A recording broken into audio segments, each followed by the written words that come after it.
All right, welcome back, friends, to another great episode of Dr. J Radio Live. Of course, I'm your host, Dr. J, broadcasting from the City of Angels. Or is it? How about La La Land? Or City of Dead? Whatever you want to call it, I'm all ears, dear friends. And remember, as you know, today we have a very special show. We've been talking about this for a few days, and even last night and the night before. That happens to be the one and only Mr. Emery Smith. Emery, welcome to the show. Oh, well, thank you for having me, Dr. J. Appreciate it.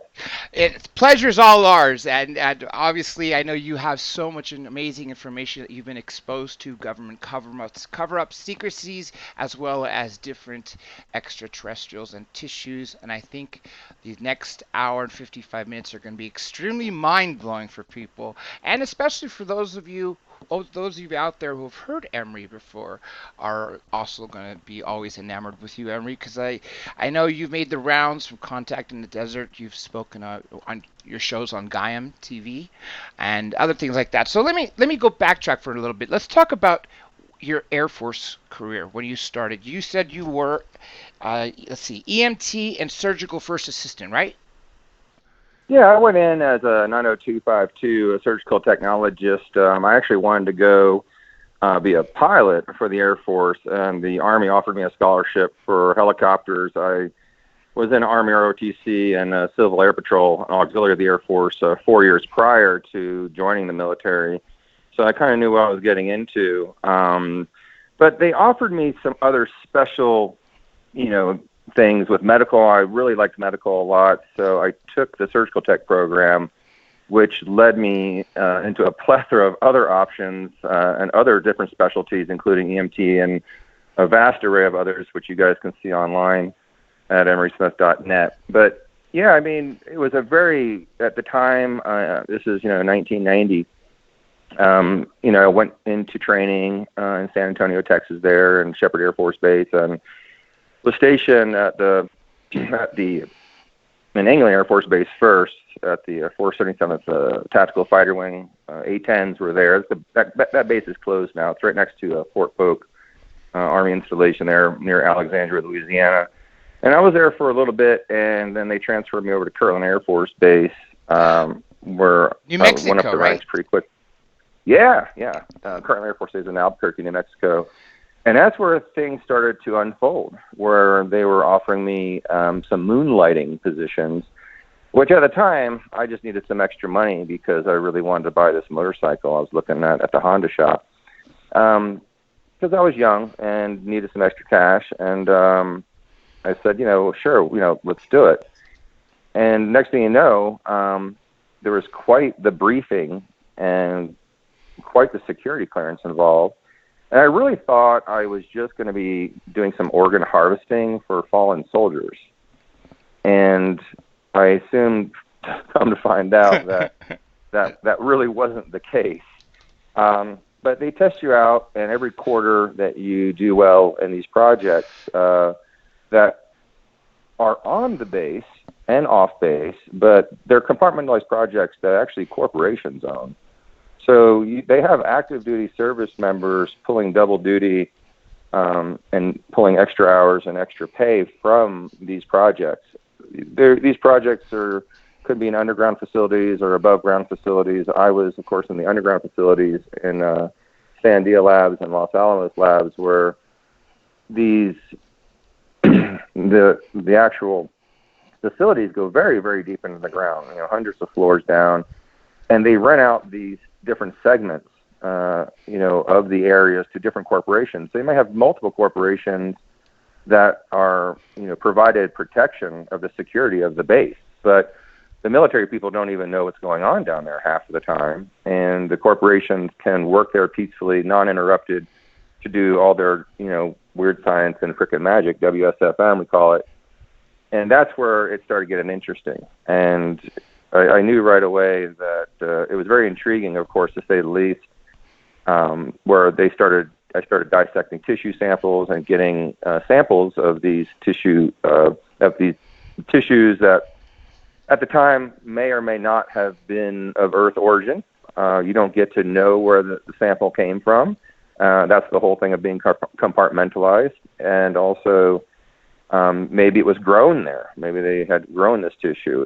And a lot of the tissue, too, I remember them telling us 3% of a lot of stuff that we do operate on is actually disinformation, just in case we do at some time go out amongst the public and, talk about this. It's 25 years later, but, at the time, I think that was a smart move on them for protection. When I think of corporations that are involved in SAP, Special Access Projects, I always come back to one of the first ones that really started it off, which is, to me, is Skunk Works with Ben Rich and his announcements Absolutely. he made to UCLA. Did you ever interact with them?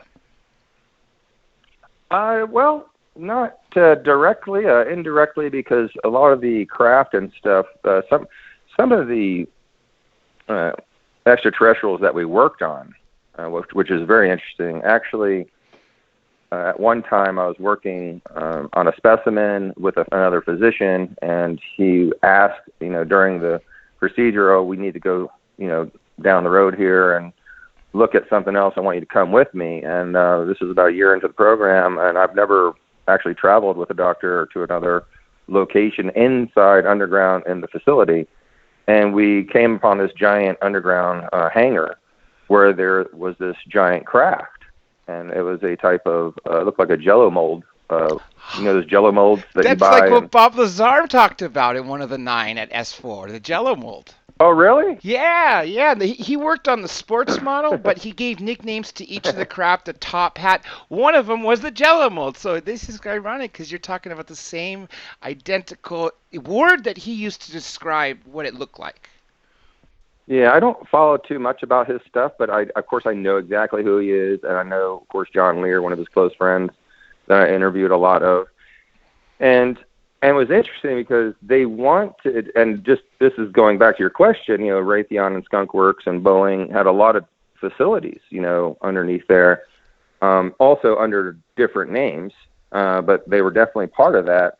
And we were taking samples from the actual craft. The craft has an organic scaffolding, and this organic scaffolding is also quite conscious and also has an energetic field to it, which matches the genetic DNA of the specimens we worked on. And that's where I was putting 2 and 2 together, going, wow, here we have a craft, here we have a being.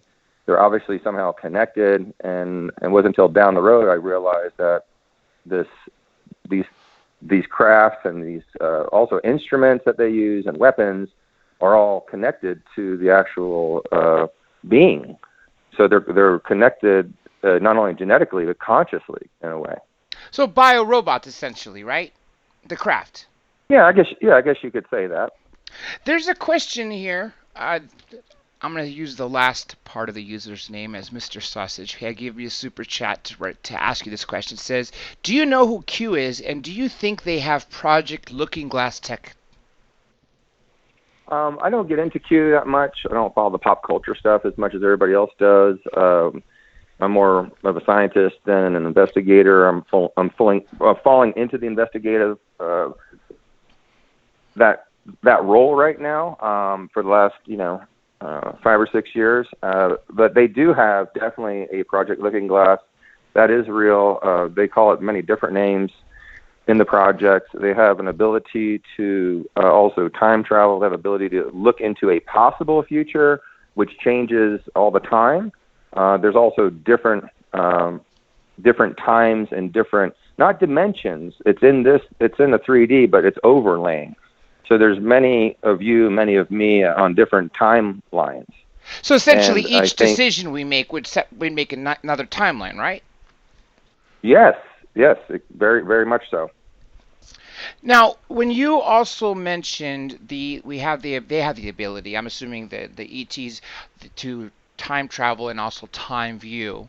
I'm assuming that since the ETs have had this ability and we have had craft crashes, extraterrestrials here on Earth, do humans in these special access programs have also traveled through time and viewed time?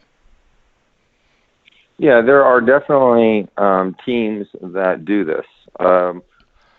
Now, I've not been part of time travel. I have gone through these portals that are man-made and also built on ancient sites around the world, that you can go on certain times to a different destination, and you do lose a little bit of time during that journey. But they actually have agents that are time travelers that do go into the past and into the future because it's already happened. And it's always one possible time or one possible, past. So that's what's interesting is, there is really the time is what messes everyone up, because there's no time. The time is now, all the time. We're always here and we're always there all the time. And there's ways to access that, and they have done an okay job of making that man-made, but they haven't perfected it yet. So there has been a lot of catastrophic events where teams have been lost and people have not returned, and that maybe they're stuck, in that time. That would really be terrible. If you imagine if you went back to the, the past, say to see, Jesus Christ on the cross, or even go back several million, say 100 million years to the last extinction level event, and you were stuck. I don't even know how you'd be able to survive, because you'd be faced with higher temperatures, much higher oxygen levels, which a lot of scientists say is the reason for the huge growth of these dinosaurs. Oh, absolutely. I mean, back to 65 million years ago, we have a different atmosphere.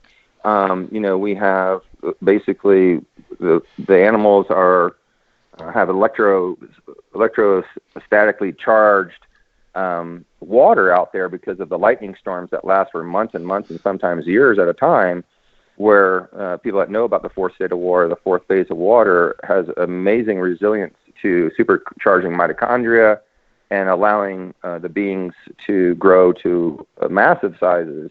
And the gravity was a little bit different. Of course, the continents were different.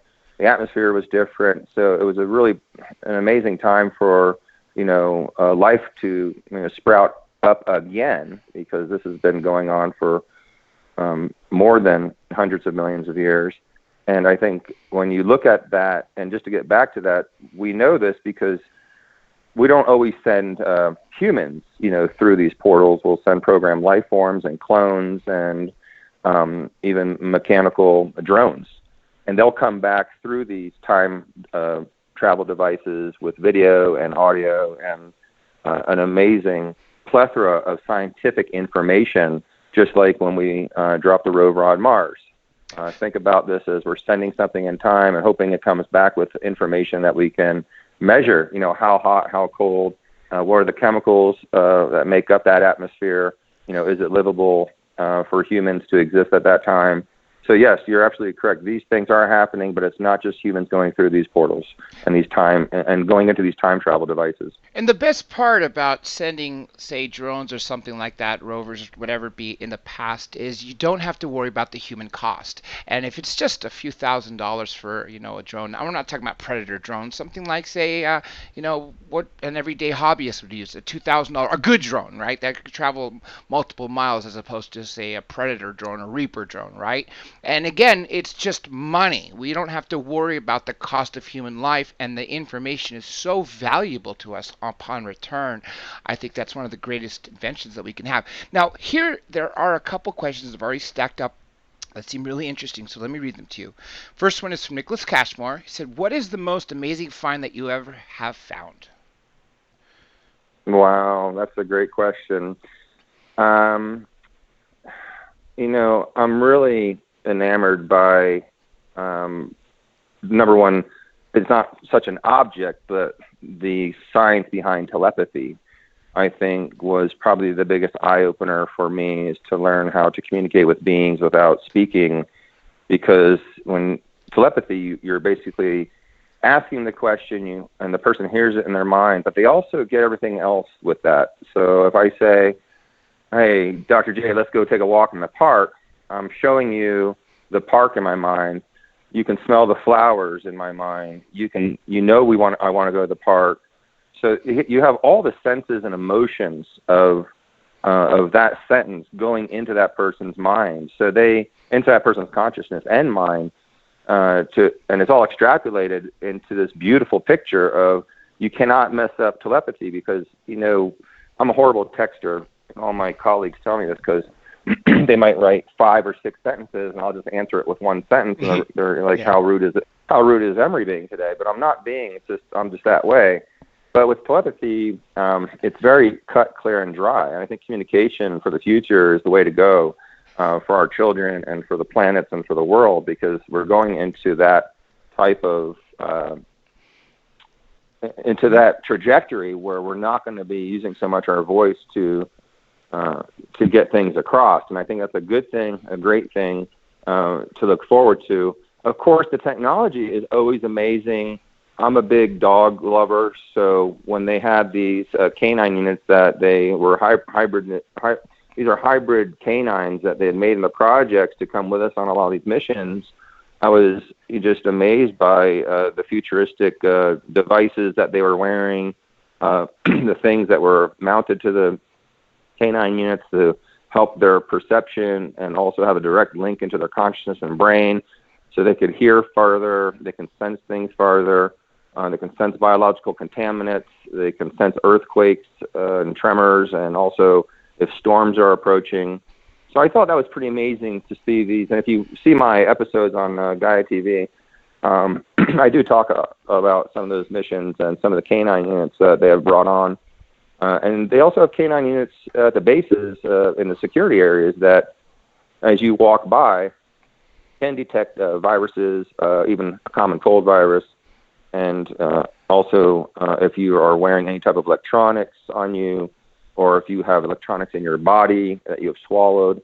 A lot of double agents have tried to sneak in with some things and were unsuccessful because of these specially trained hybrid canine units. So I think those are some. I mean, everything was amazing, of course. It was always an amazing, eye-opening adventure every day, and you learn something every day. And I was a sucker and a sponge to extrapolate from, of course, the people that have been there before me, and also having access to the underground facility library, which, according to depending on your clearance level, you get to access things. And on downtime, you get, for good behavior and good work ethics, you get credits to go into these places. You're allowed to utilize it on specimens. If you have a question or you want to rub up on a specimen that you are not familiar with, you can go down there and see what other researchers have done before you, decades ago, and see what you're up against and see some of the tips that they left. I'm sure there are classified technicians there reading and watching my videos in these libraries to find out, what was my experience with this journey or this expedition or this tissue sample. So I think the library, too, was really fascinating for me because I just love to absorb information and also see what had happened before I ever came along. Like, what were they doing 10, 20, 30 years ago in the projects here at this facility that I should maybe be aware of? I love the history of it. Let me make a comment on a few things you said. First of all, I think it's obviously the way to go for them to be paying attention to what you've learned and acquired information on, because they could just build on that. It would be sort of a waste of their resources to send someone to experience all those, and then the next group or team of people have to start from scratch. It'd be like a lost cause because you're having a bunch of people repeat the same information rather than building off each other to get more knowledge. And also, when you mentioned about these dogs that are able to sniff out electronics, I do know in the U.S. prison systems, not just the federal, but the state prisons, one of the biggest problems is cell phones. And they actually have trained canines to sniff out cell phones. Wow. Yeah, No it blew way. my mind That is away. amazing. Yeah, totally. And with what you were saying about telepathy, I think that's obviously the best way to go for multiple reasons. First of all, we no longer would have the facade. Everyone carries a facade with them, right? When we speak to each other, we're always kind of holding back some secret about us. When you have telepathy and you're going into someone's head, you see everything. You're always going to be 100% truthful. And like you mentioned, if you're going to tell me we're going to go to a park, you're going to be sending me the imagery, the exact location, and I'll be able to picture you're picturing it, what you're sending to me. And moreover, the best part is we're able to, like you said, communicate with other creatures that are not on this world, but also on this world. For instance, dogs or monkeys or birds. They too will be able to understand the messages we're going to be giving them. Yes, right. Exactly, Dr. J. All the plants, animals, and everything around us are very conscious, and they can talk. You can talk to them, and you can communicate with them. And I feel sad for a lot of the dolphins and the animals of the planet that are disrespected in that fashion, because just because they don't, let's say, talk or speak English or speak a language does not mean that they are not conscious enough to communicate in different modalities and other ways. So I think people should really wake up about, the animals and the plants of the earth, because those are really living beings as well that have a say, in this planet. Agreed. I'm We glad have you to brought that up. share our planet with them. A lot of people forget that this is not necessarily our home as much as we're visitors, because we have so many billions, if not trillions, of different species, from bacteria to dolphins to plants. I think it's a huge plethora of life that we fail to recognize that, yes, we may be having the ones that are standing on 2 feet and using opposable thumbs, which able to build things that, say, dolphins cannot, but that's not to say that we don't have intelligent other species that are living in the waters. We know dolphins have very high intelligence, and we know they communicate with each other through sonar and other means. Anyway, let me get to the other questions for you. This is from Lasha Senyak. Does the government, because they know the future, try to sideline people that may publish or say the truth? Oh, absolutely. I mean, they know of a possible future, and many insiders and political figures and other people, have been, unfortunately, either killed or persuaded not to go forward. I've been in that position before, where they had visited and wanted me to stop talking about certain things. They don't care to talk about ETs and UFOs all day long, but they don't want me talking about, the free energy over unity devices I'm working on. They don't want me to talk about, stem cells and growth factors and things that are helping cure people around the planet, to help heal them on their own, because that is, you're stepping on big pharma and you're stepping on gas, coal, and oil that makes all the money. And when there's something, money to be made, there's no money to be made in me coming out and, talking about this. There's only money to be lost if I start revealing the secrets. And that's what I've been doing the last 3 years.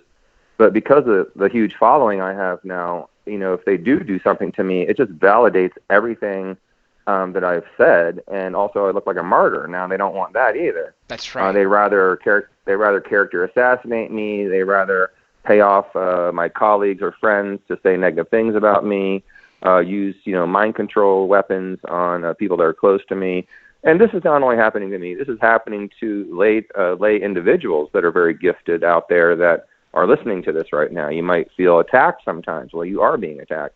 And it might not be a direct attack on you. It might be an attack on people around you to persuade you to melt down or break down and do other things, or, and people need to realize that. So we're all in this together, and I love your show because you speak the truth, and you're just trying to find out the truth. And I think, getting these forums in place so more and more people hear about it, ever since I started talking about classified materials and different devices, when I came public 3 years ago, it's great because, every few months, corporations are like, oh gosh, the cat's out of the bag. We need to start launching this device sooner than later because my other competitive corporations are going to make this material or make this device.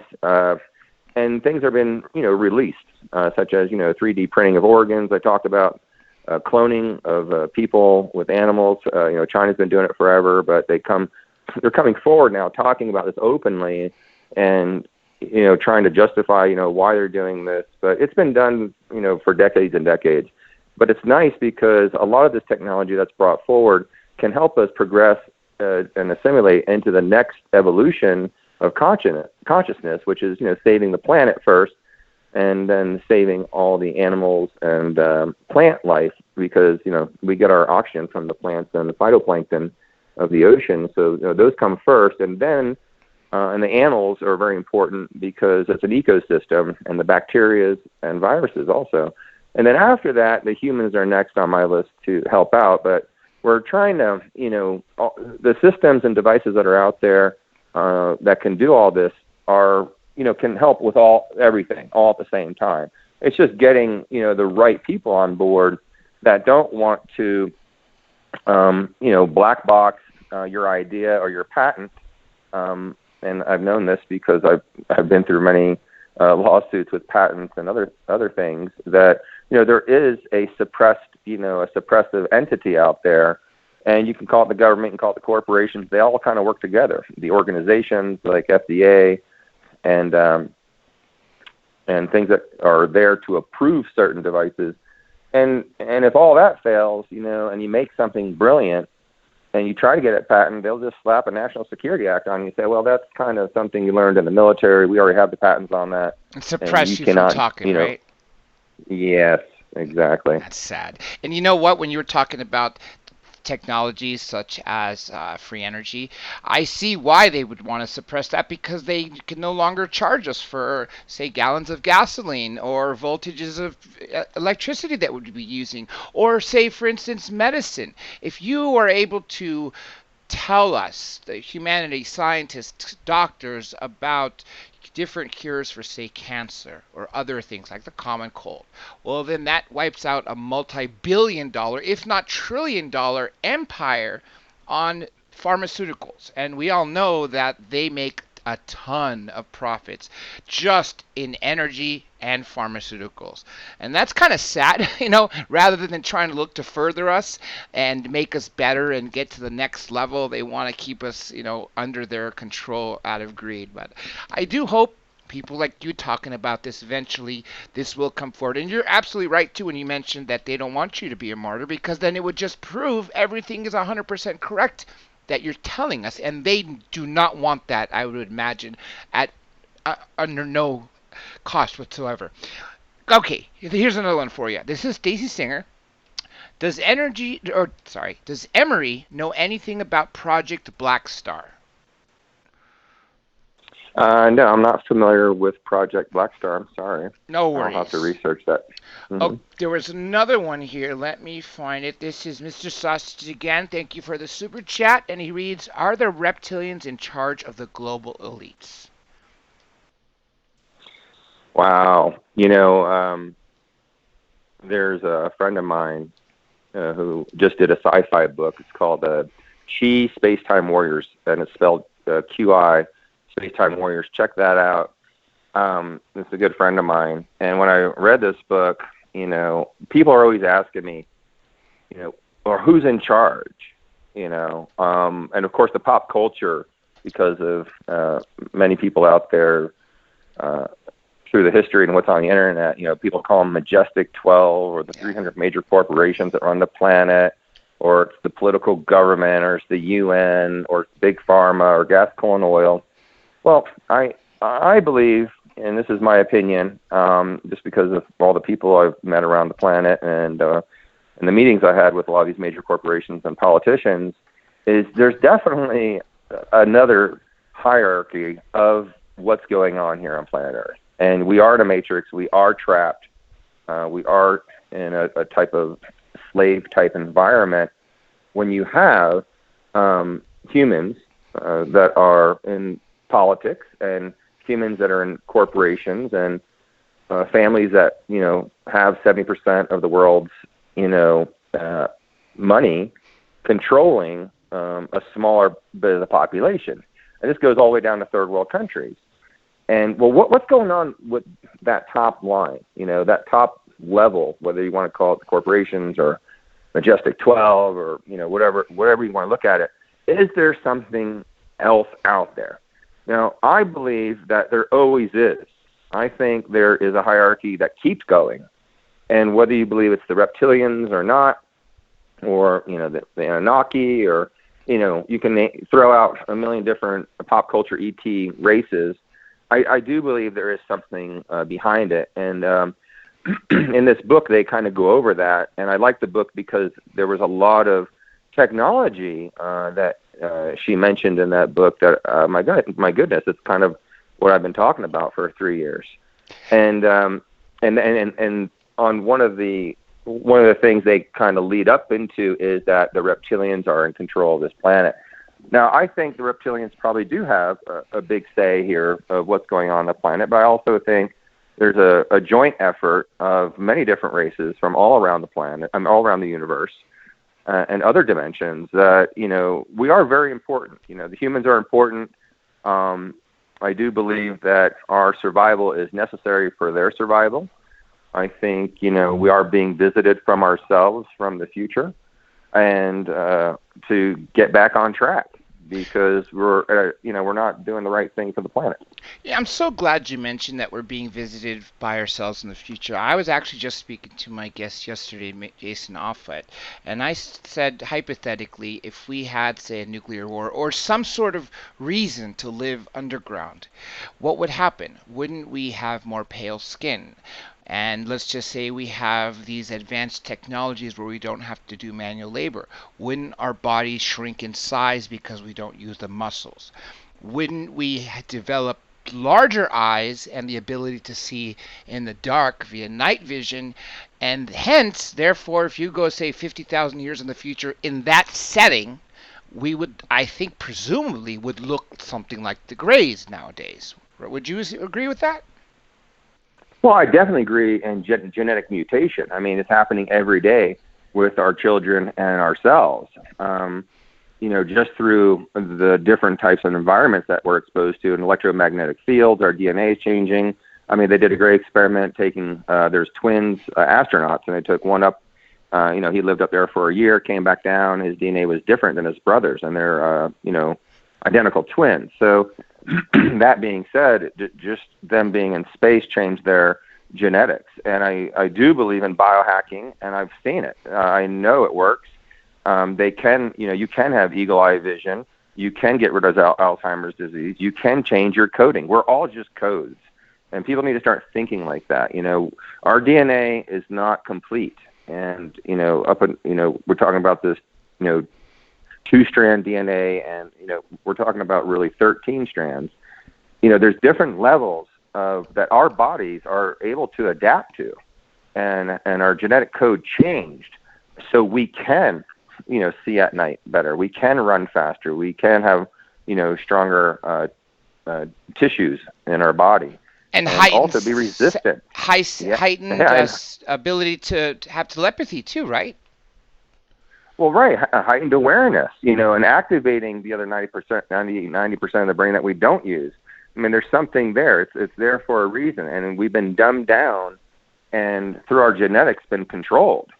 And I think there is a control factor with that that does not allow people to, ascend into a higher consciousness, because, they're stuck in an environment that does not allow them to. But for the most part, you are changing, yearly with your genetics, which, we are really impervious beings. I mean, we go through a lot. I mean, we should be living to, 500 years of age, but we're getting there. People are living longer every year.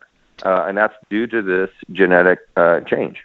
And that is so true. A couple thousand years ago, I think the average lifespan was 50 or 60. I know in ancient Greece, like Spartans, for instance, they would generally pass away in their 60s. And now it's pretty safe to say 100, if not a little longer. Our generation, in fact, I believe you were born you're 7 years older than me. The point is, our generation, me and you, could quite possibly easily live to 120, if not 150, and down the line, like you mentioned, 500 years of age.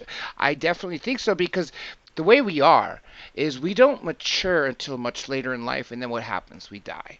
Well, if Billy Meyer was telling the truth, and he was being visited by these different human-looking beings that were 300, 400 years of age, well, then that would mean that after the first 75 years of making mistakes and learning in life, and finally settling down and knowing enough that we know in life, then we can actually live life more truthful and more to the more extentful, because we don't die the moment we are full of wisdom. So that's a great statement you said. I have a few more questions in the chat for you. This one reads, this is from Lasha as well. Is the military using the DNA of giants to design super soldiers? Yeah, they use the DNA pretty much from everything in a super soldier program. There's many, many different super soldier programs, by the way, but in the bio area of the super soldier program, where they're mutating, humans and soldiers into super beings, that is happening. They have mixed pretty much all sorts of genetics, from plant life to animal life to just good, strong human lineage, and extraterrestrial genetics and DNA into live subjects, and that is definitely happening. And they also make from scratch, super soldiers that are programmed to do certain things, and also live only to a certain time once they're taken out of a gestation. So that you have to understand, there's a lot of different programs out there. When someone says super soldier program, there's probably a few thousand different programs going around on the planet, but I do know the one where they are hybridizing humans into these super soldiers, for sure. That would make perfect sense too. Earlier, how we were talking about the different atmosphere from millions of years ago. If they want to send a super soldier back then, I would think they would want to engineer it to be suitable for that atmosphere, because it would be a waste of an experiment to create a super soldier that's suited for, say, this atmosphere, send it back for it just to pass away. Okay, there's more questions for you here. And again, I think I might know the answer to this one. And if you want to deflect it, by all means, do. This is from Nell. And said, question, why are they letting you speak up all their secrets? Well, like I said, they didn't know it was going to come out. I've been working on classified projects even after I got out of the military. And I was working on some over Unity devices, and they paid me some visits. And they basically said, don't teach anyone about it. Don't, hook it up to the grid. And, they were watching me very closely. I mean, even when I came out with my patented platelet-rich plasma and stem cell system, which really was messing up Big Pharma's wound care gels, they didn't like me doing anything that was improving the life of and the well-being of humans and the planet, or cleaning up the planet. I think what they are more concerned about is, am I gonna, I don't talk about everything, but I talk about what I feel safe for myself and my family, where I can get by. And it was a big risk, and the reason I came forward is because the validation of my unit was validated by some scientists independently.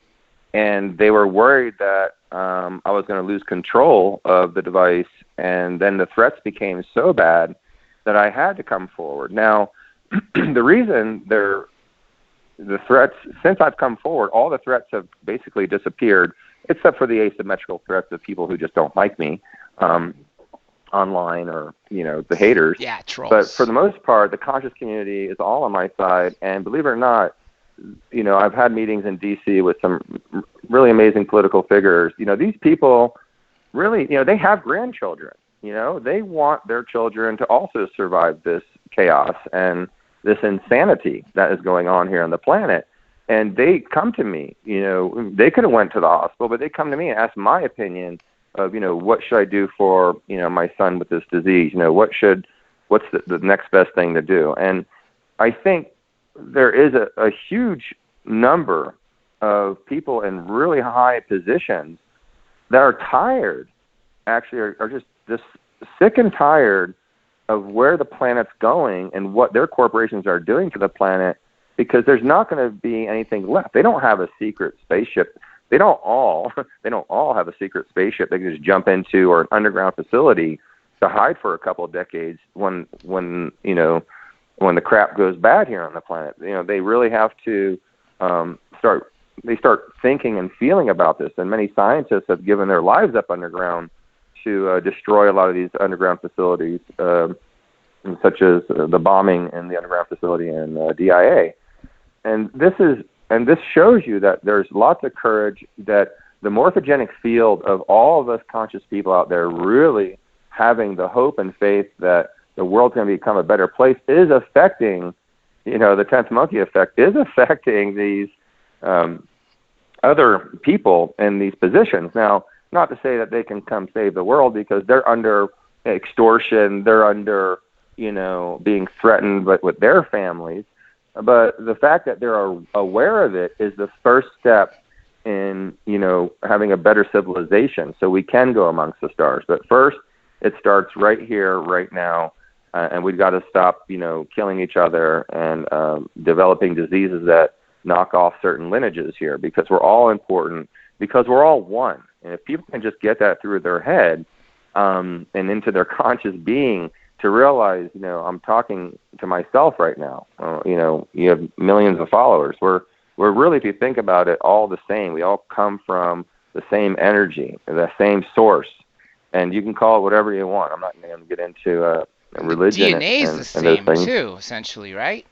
Exactly. I mean, we all share the same DNA frequency to some extent. I mean, everyone has a different DNA frequency, but for the most part, we all share that, not only with us, but with ETs. One of the most fascinating things that I learned about in the projects was that the ETs have human DNA in them, our DNA, and we have extraterrestrial DNA to different percentages, and everyone's different. So there's some correlation there that they came from us, we came from them, but we're still part of each other.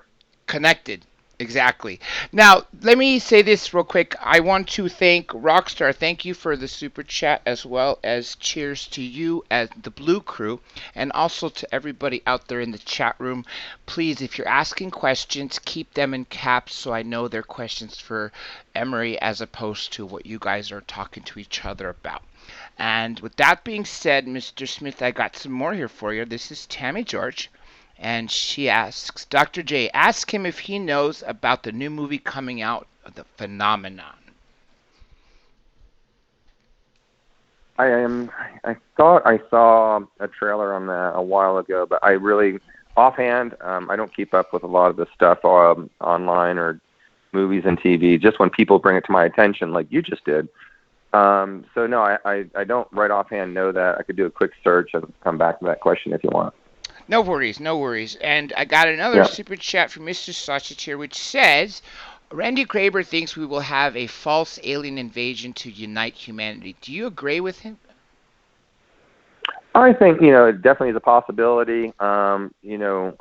There's many different threats that will be coming up, such as, an asteroid hitting the planet. I can tell you that they're down in Pine Gap in Australia and also in Dulce, New Mexico, where they are growing. They're growing humans, number one, and for something, and they're growing a lot of fake extraterrestrials, programmed life forms that look like pop culture stuff you'd see in the movies, and they are programming them and installing different consciousnesses in them to control them for something. And the only thing I could think of after reading some of those reports and seeing some of the footage, and that's secondhand information, that, it just seems likely something that they would do, because look, at every month there's an evil extraterrestrial movie coming out for the last couple of decades. They're trying to install fear. There was a couple of nice E.T. movies that Spielberg did, of course, that were great. And it's just like, why are they doing it? Why are we making alien reproduction vehicles? Why are we doing staged, why are they doing staged abductions? My labs, this right? is all true. Yeah, in my labs. And why are they not only doing staged abductions, but why do, hundreds of thousands of people go missing every year and nobody talks about it?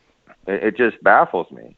For what I believe is that, I do kind of agree with Randy on that. That is definitely a possibility, that at some point, they will say we have a threat. Just, I think it was Ronald Reagan that said the United Nations, like, how would it, and don't quote me perfectly, but, how would it that all of our differences would come to an end if there was some extraterrestrial threat? I thought that was pretty amazing. He said that back in the day.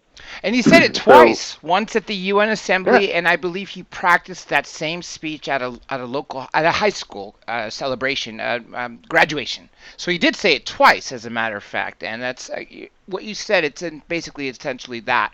I said that wouldn't we all come together and forget our little differences, or petty little differences? I don't know if you use that word or not.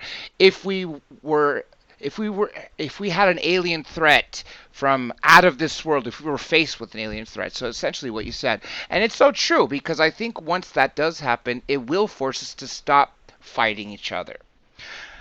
Anyway. And there's other things too that can bring us together, such as a cataclysmic event, such as, the whole world being shut down with an EMP, depopulation of the planet would bring all of our differences, together, where we wouldn't worry about, what race we are, what gender we are, what language we speak, what religion we are, because it would come down to survival and helping each other as a community. And a lot of people are making these beautiful self-sustainable communities to demonstrate that. In 1994, when we had the massive earthquake here in Los Angeles, the Northridge quake, that was tested with, and it was so true. Everyone literally helped each other out. I mean, neighbors shared food.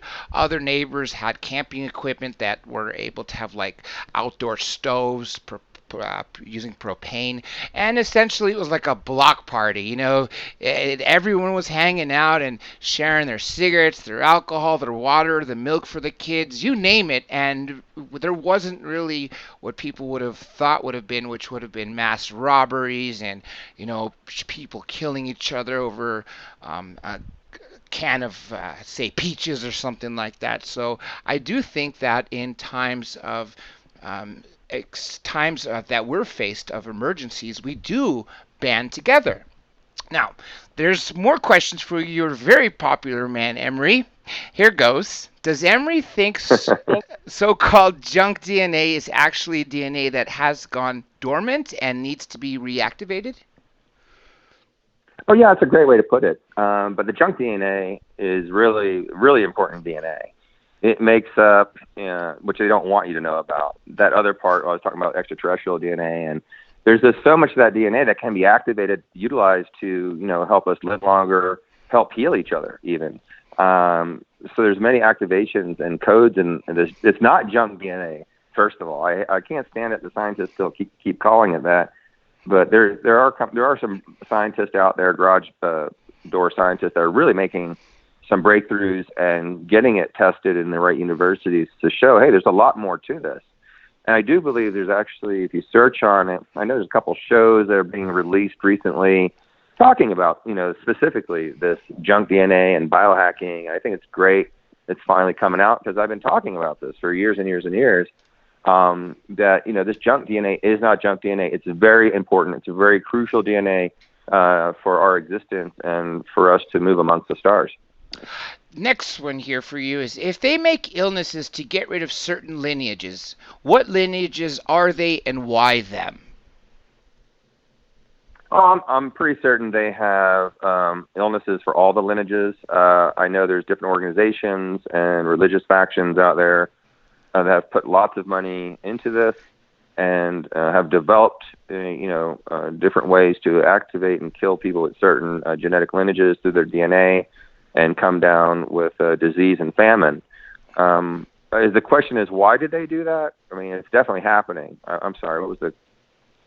You want to go back to the question? If they make illnesses to get rid of certain lineages, what lineages are they and why them? Yeah, I know. I think it's really, I think it's more religious based than anything.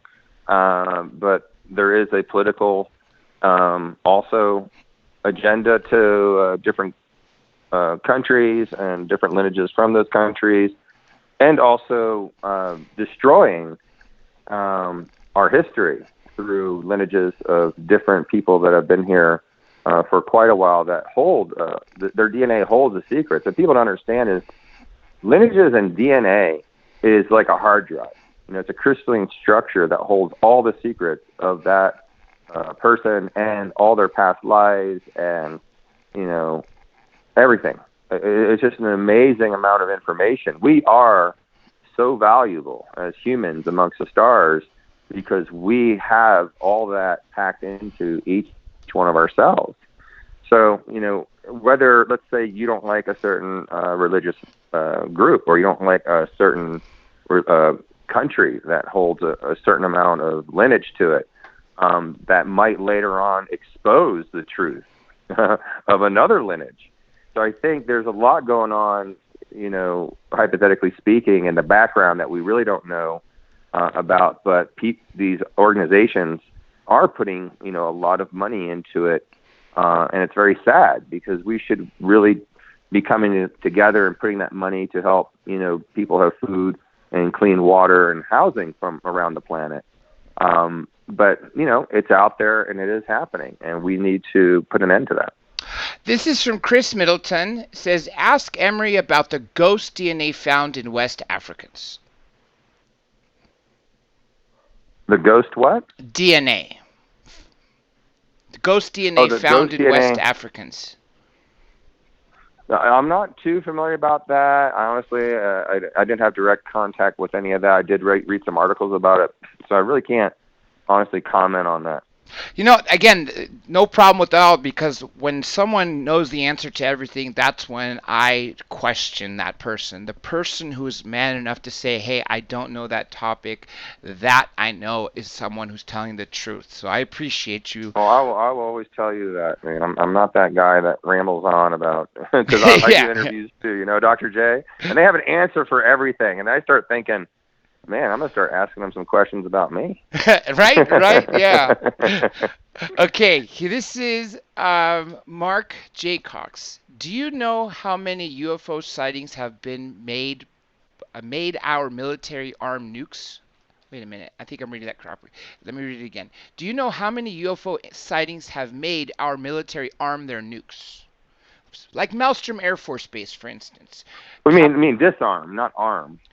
No, like disarm or arm. I think it might have been disarm is probably the way he meant to write it, but I think either way, just to essentially mess with them, because Maelstrom they all turned on or off. Sure, I mean that definitely happened, and that's well documented, and it's happened more than you can imagine all the time, but you don't hear about it anymore because the mainstream media is now controlled. Yeah, I'll say. So they're toying with certain military factions around the planet, not just our United States here, but all over. When they see someone get out of control with some serious biological weapons or chemical warfare or nuclear bombs or anything that has to do with nuclear energy, they really have a really close eye on us, because what happened over in England, basically the craft came down and said, if you don't stop what you're doing right now, there will be no us, is what the report said, to some extent, not quote unquote. And I think that's important for people to know, because we're dealing with, unlimited amount of energy, and it only takes, one nuclear bomb now to go off anywhere in the planet, and over time, that one nuclear bomb is really going to destroy the planet. I mean, all the nukes that they have already exploded underwater, under the ground, those radioactive isotopes are still here today everywhere. In your living room, my living room, Antarctica, it's in the atmosphere. Now the bombs today doesn't it take like tens of thousands of years to go away? And possibly, I would think, for instance, like in Russia, the name's eluding me, maybe you could, Chernobyl, right? Chernobyl. Yeah, when that disaster happened and they said you can't be around that area for at least 10,000 years. I don't even know if 10,000 years is right. What if it's literally for eternity? Well, it is a very long time. I don't know the exact time, but let's look at this in a positive way. I do know scientists who have made organic materials. I do know scientists who have made amazing devices that transmute the isotopes that can transmute the isotopes in the ocean, with organic material, and with devices that use scalar infanttometry and other high energy beam weapons but they're not utilizing those devices to do it. And that's a big sin. I mean, they should not be holding on to technology. I get a lot of calls from a lot of scientists around the world that are scared to come out with their stuff, and there's good reason why they should be scared, because you can give me the best idea on the planet, and it's actually the most dangerous thing I can mention to anyone, because you'll have, the Japanese yakuza and the mafia, and from many aspects in different countries, trying to acquire this along with, the governments and militaries of the world. They don't want this out there for some reason, which I can only believe is to keep better control over the society. But there are devices right now that can, clean the atmosphere, that can clean up the radiation in the Pacific Ocean from Fukushima, and they're not doing it. Yeah, I'm glad you mentioned that, because being in California, I know for the last couple of years, the waters from Japan have finally reached us. We have radioactive fish in the Pacific Ocean off the coast of California, and I'm pretty sure it's already in the Atlantic. If it's not there yet, it sure as heck will be because of the currents. And that's the other thing. There's, thousands and hundreds of whales and dolphins coming up on the shores every, week up in northern Canada and desolate areas of Alaska, and it's not being reported, and it's sad. Or, it even happens in the United States, and they'll send cleanup crews there, in the middle of the night to clean up all this stuff, so it doesn't get to the media. They are really destroying the waters out there. I know many scientists who are actively testing the waters, utilizing the old testing methods and old Geiger counters too. Just so you know, don't think you can just order a Geiger counter now and it's going to tell you the truth. All Geiger counters shipped to the USA or made in the USA are actually now geared to give you a false reading. That makes sense. Very sad. So people now have these really old Geiger counters are coming online and selling them for massive amounts of money, and the government's swooping in and trying to, buy them up, because they don't want people going out there, doing their own testing or even having one of these. But those of you that do have them, please hold on to them, because you're going to be the testimony of when things, if they do get worse, to show what's really happening. And it's sad that that the scientific corporations that make these devices have fall under the jurisdiction of a higher power, that they don't want the Japanese and the Americans to know what's really going on. If the United Nations really knew what was going on over there, there would be some serious serious arrest and serious allegations being made. And I just wish that they would get together and form a good organization with the right equipment to start testing our waters. Most of our waters here, including all of our freshwater aquifers, are completely contaminated with, some sort of radioactive isotopes, which are responsible, by the way, for why we age. So this is a big deal. We're coming up with things to make us live longer, but we seem to keep, destroying the planet and dumping things in our aquifers and waters that are basically counteractive to what we're trying to do. Let me throw some shout-outs for some more super chats that came. I want to thank Michael Walls, and there's also Mr. Sausage and Tammy George. Thank you. Let me read Mr. Sausage's question, and then I got more. People, like I said, are very interested in what you have to say and very interested in asking you questions. So this is one of them. Who is the most advanced race in our galaxy, and what can they do? Well, in our galaxy and in this dimension, just so you know, you're talking about a race. Now let's talk about. He did say race, right? What is the most advanced race? Yes. Yeah. Well, first let's talk about races, and I'll get into the question, because I just got done filming here at the Conscious Life Expo for 4 days, and it was a great time. Thank you guys for all that came out, and it was just such a wonderful time to be surrounded by a bunch of conscious, beautiful people. And, I do have a lot of times, I get a lot of, fans and people coming up and followers that, are like, hey, my name is so and so, and I'm Pleiadian, and my name is so and so, and I'm Arcturan. And when they say this, I get it because they have an affinity for that lineage because it probably dominates their DNA. And so I believe them. I do believe them. But what the scope for me as a scientist, when you're saying, well, I'm from the Pleiades or I'm from, Orion. Well, these star systems have, trillions of stars in them and trillions of planets. So what I'm getting at is we break it down in the project into sectors. So yeah, the Pleiades is a sector.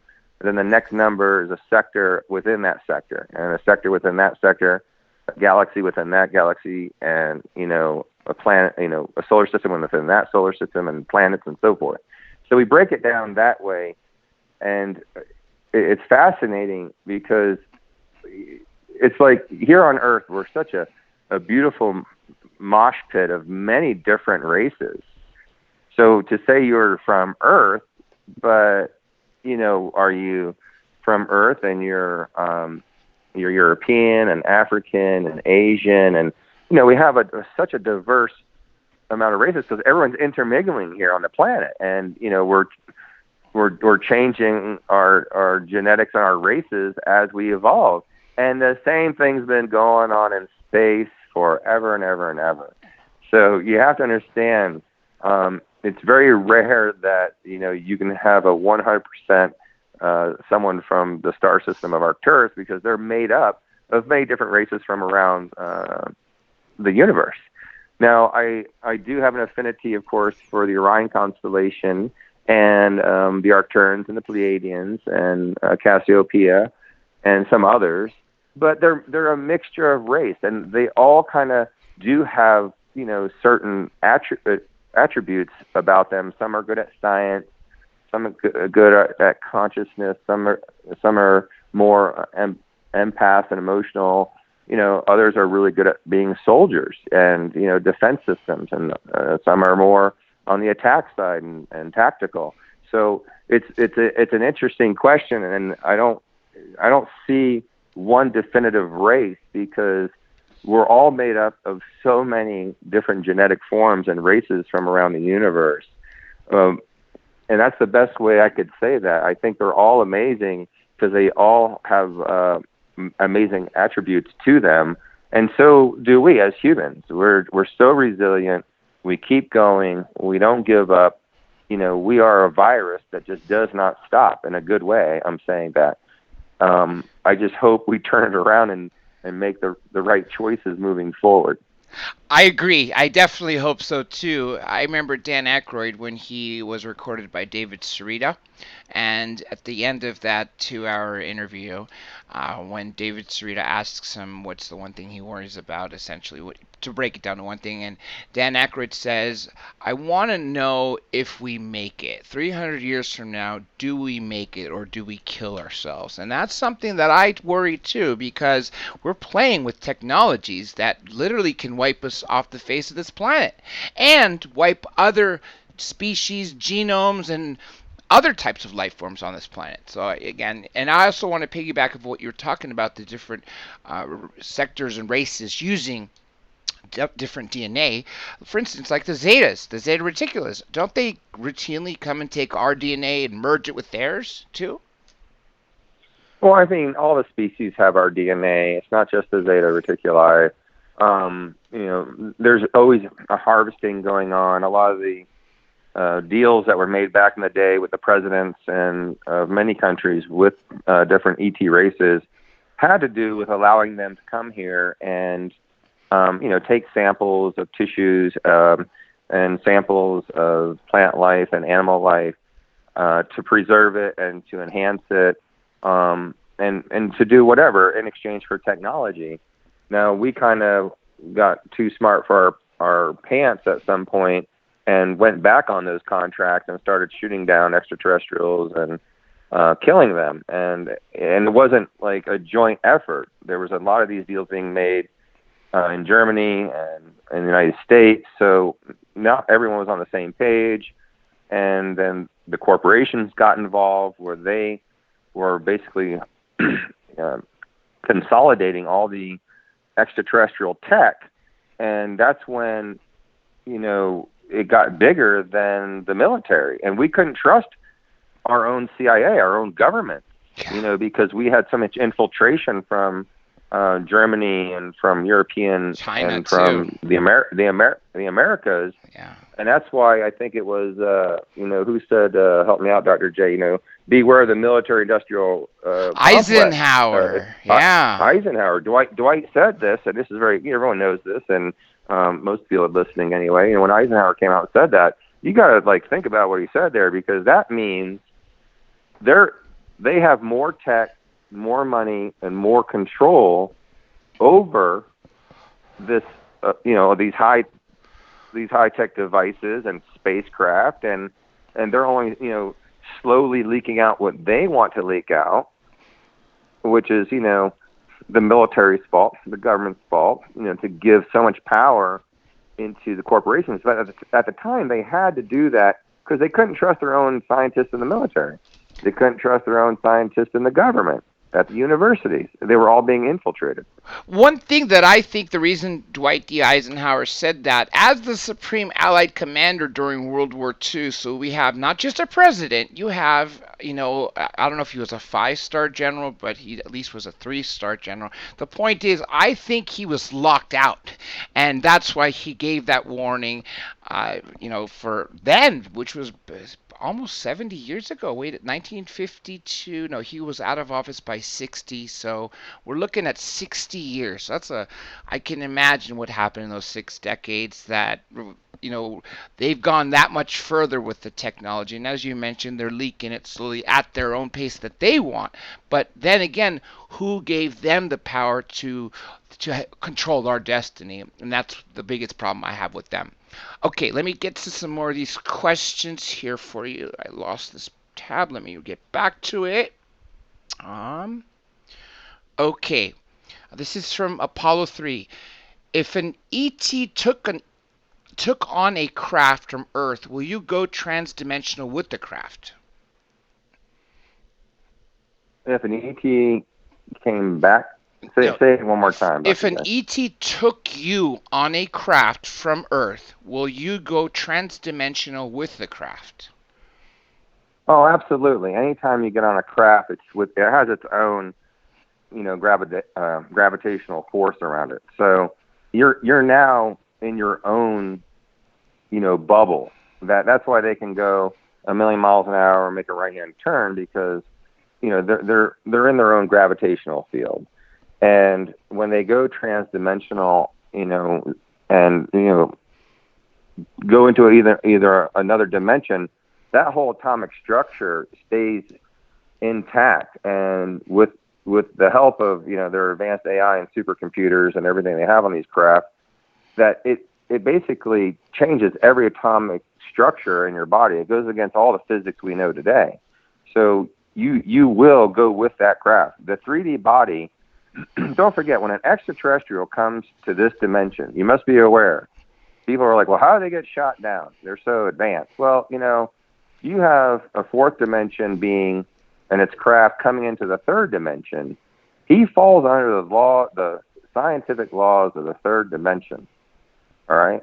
When we board a craft in the 3rd dimension and go into the 4th dimension, no, we are interdimensional beings already. So we will go with that craft. And we will fall under the laws of that 4th dimension.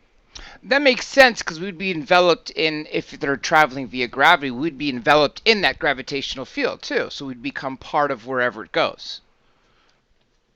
Correct. This question is from Mindy Widowson. Are there underground cloning bases? Yes, there are. There's many cloning bases around the planet in England and Australia, and of course here in the United States. As I spoke about earlier, they are making cloning. They're cloning humans. They're cloning all sorts of things. They're mixing ET DNA with human DNA, animal DNA with ET DNA, with human DNA, with plant DNA. But for the most part, yes, cloning has been around for quite some time. It was there way before I got there, and they have cloned people on planet Earth. They've cloned people not only, down in the projects, but there are actual, doppelgangers of everyone, running around the planet. And that's another interesting story. While I was in the projects, I saw some very similar looking people to myself, which startled me, to be quite honest. And they would be in and out of a project I was working on, maybe just for a day or two, but I didn't get a good enough chance to really, examine them. But I've seen many people and the projects that did look very similar in the higher ups. It was too uncanny. And then when I was debriefed on some of the things they were doing in the library and also through casual conversation in the cafeterias and whatnot, that it's definitely happening, and they're doing it, and it's being done. And there's thousands and hundreds of thousands of clones that they have, and they have a little problem with it. I remember back in the day they were talking about having a problem because when they clone someone, the person starts remembering who they were a little bit. The memories transfer to the clone. Yeah. So that DNA, remember I told you the hard drive? So they couldn't erase it. They couldn't erase it completely. So people were having total recall.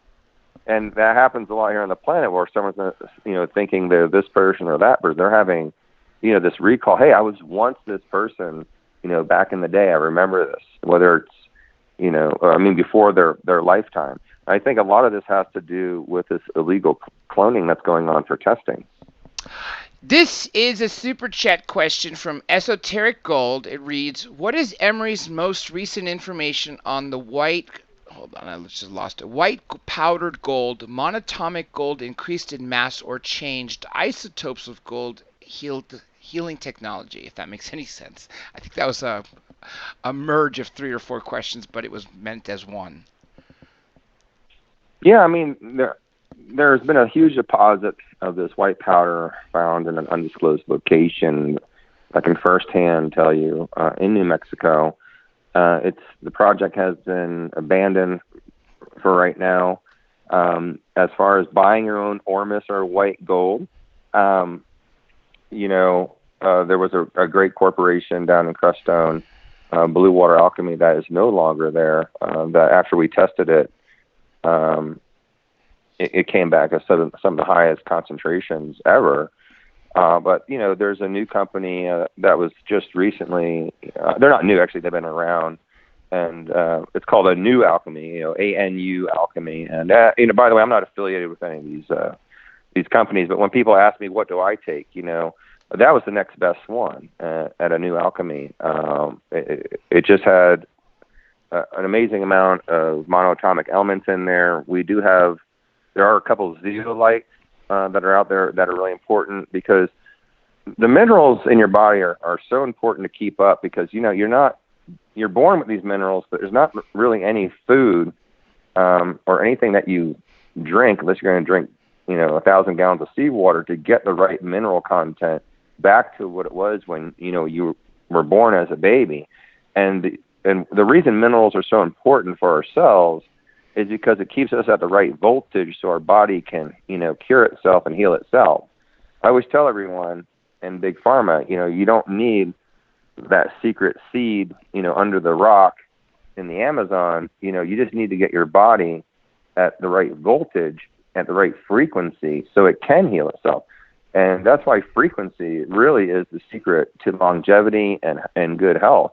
But you do need to take some supplementation for that. And monoatomic elements and these ORMs and ORMUS, orbitally rearranged monoatomic elements, are really important to be included into your diet. So I highly recommend that. As far as some, really white powdered gold that I was talking about in my prior shows and on my Patreon, that is yet to be excavated.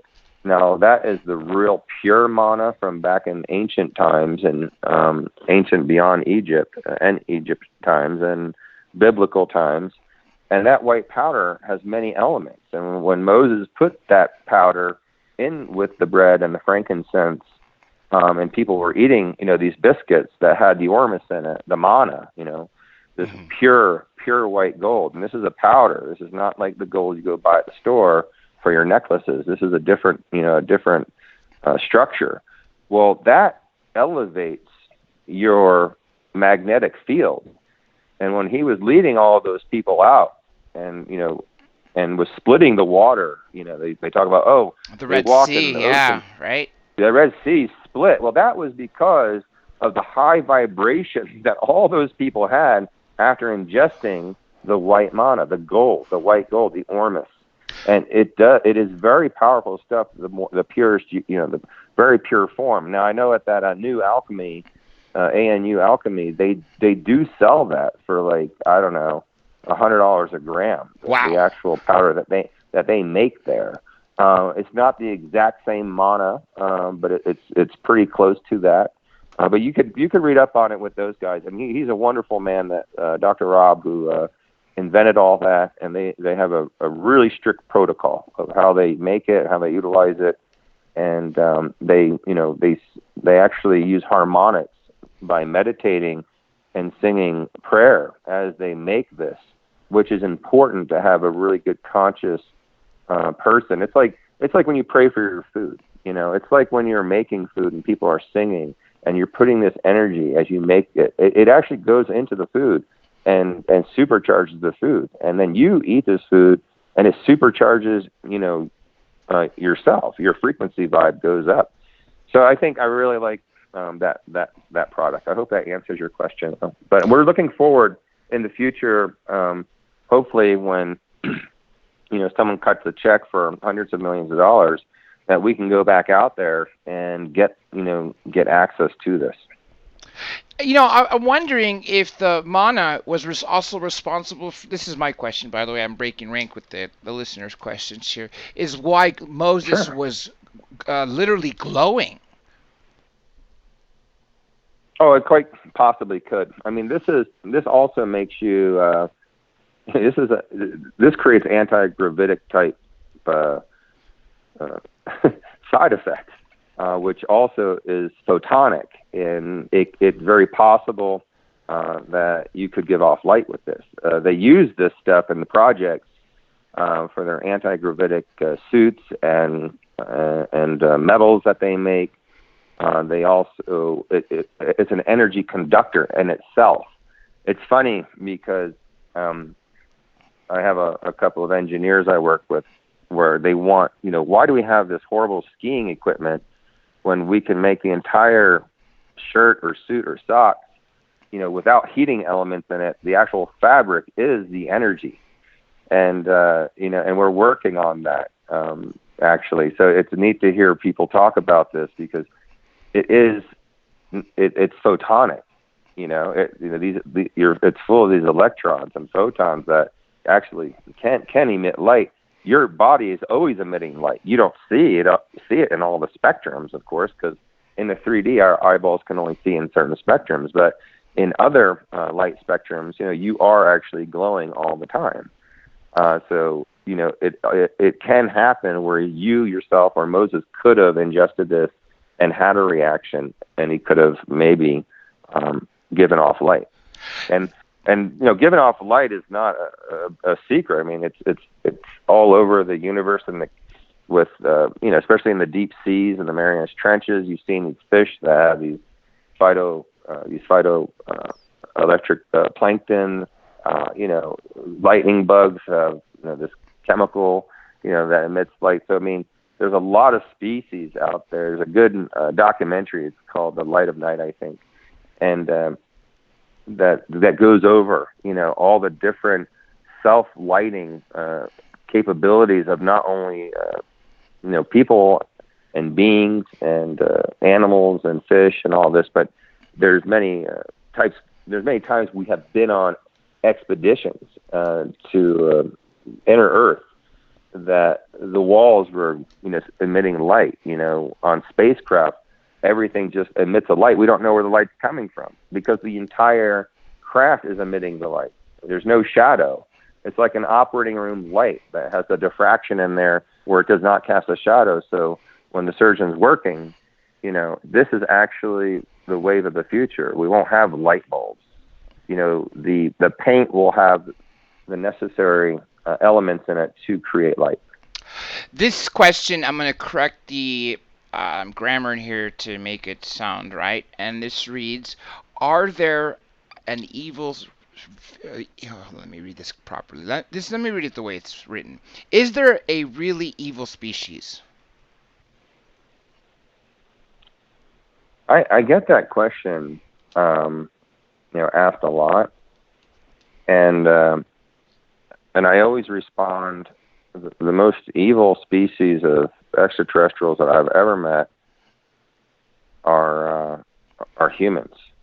Yeah. Humans on Earth. Yeah, I would think so too. I hate to say that because we're just not ready yet to go too far amongst the stars, because we have this program that just needs to be broken of divide and conquer and kill, and jealousy and greed and ego, and that doesn't work so well out there. I can tell you that much.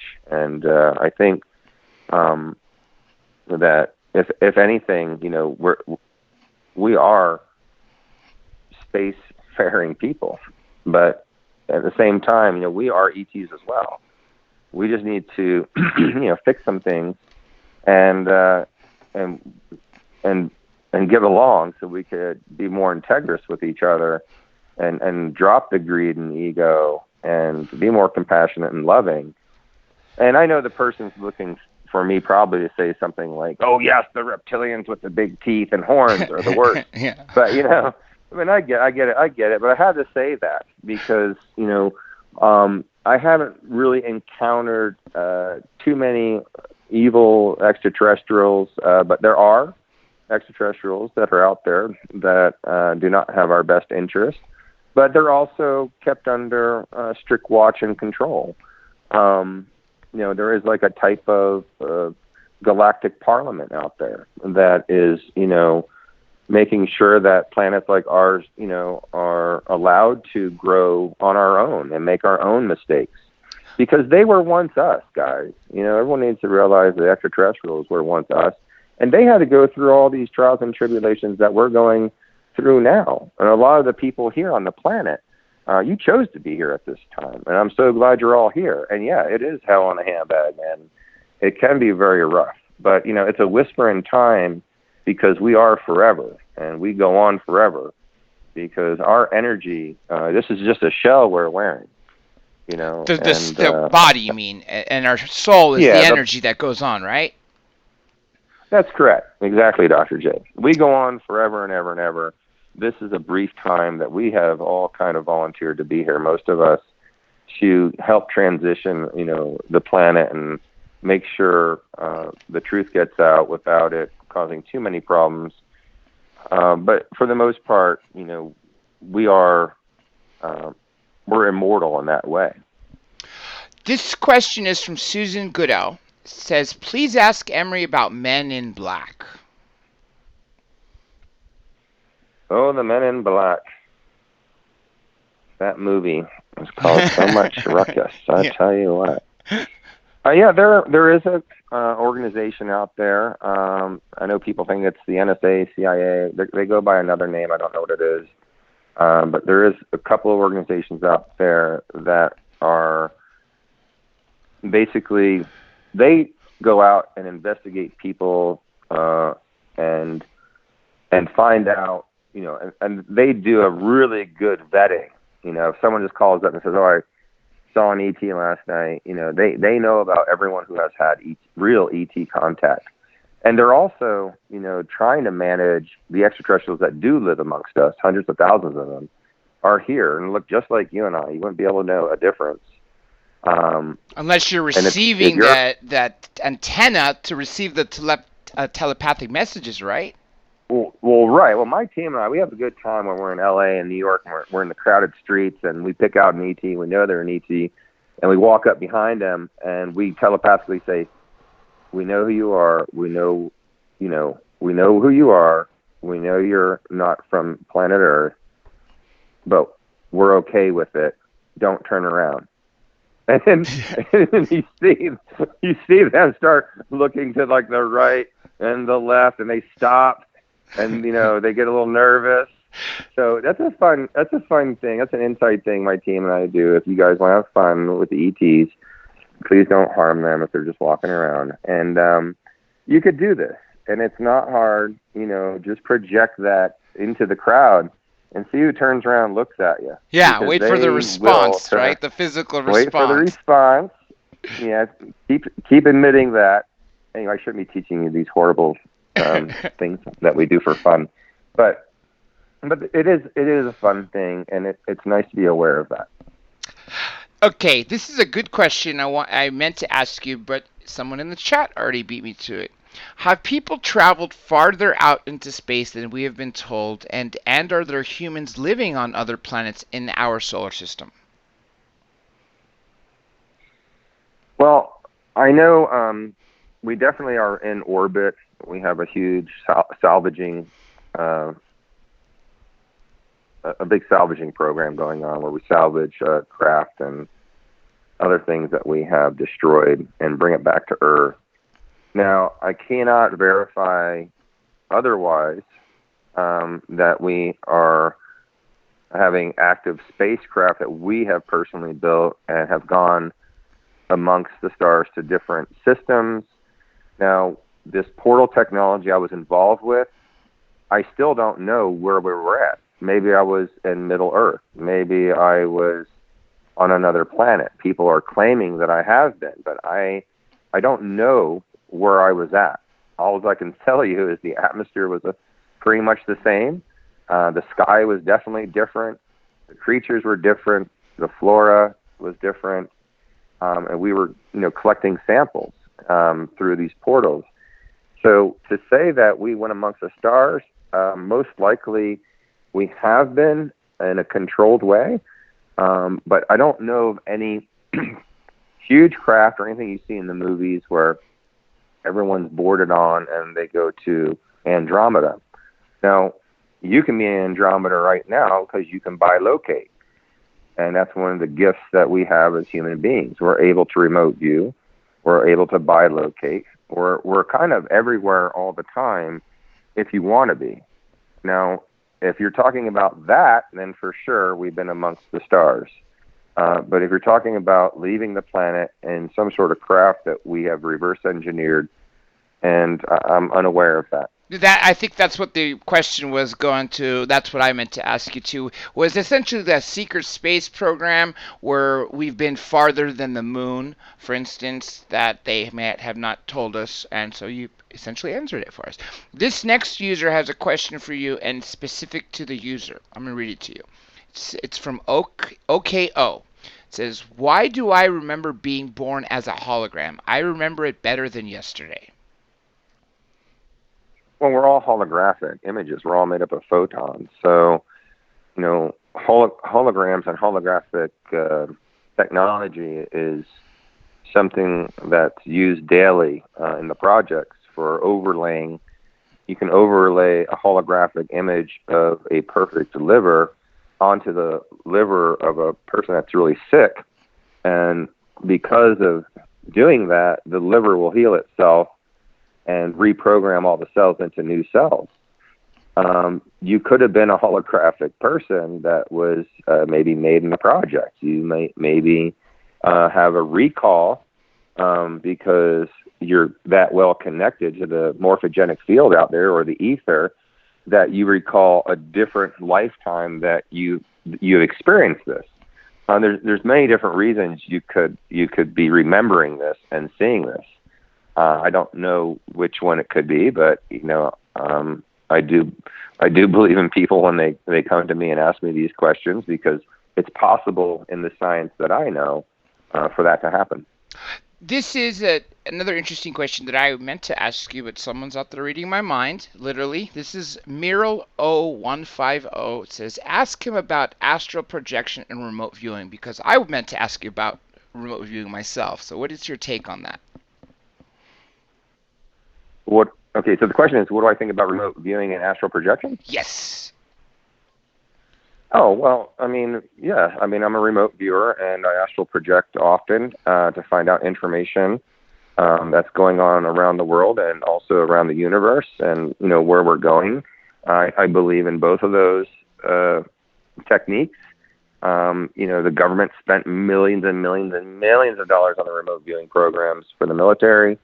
Most of my team are remote viewers. We're contracted out by organizations, my teams, to go out and remote view certain areas.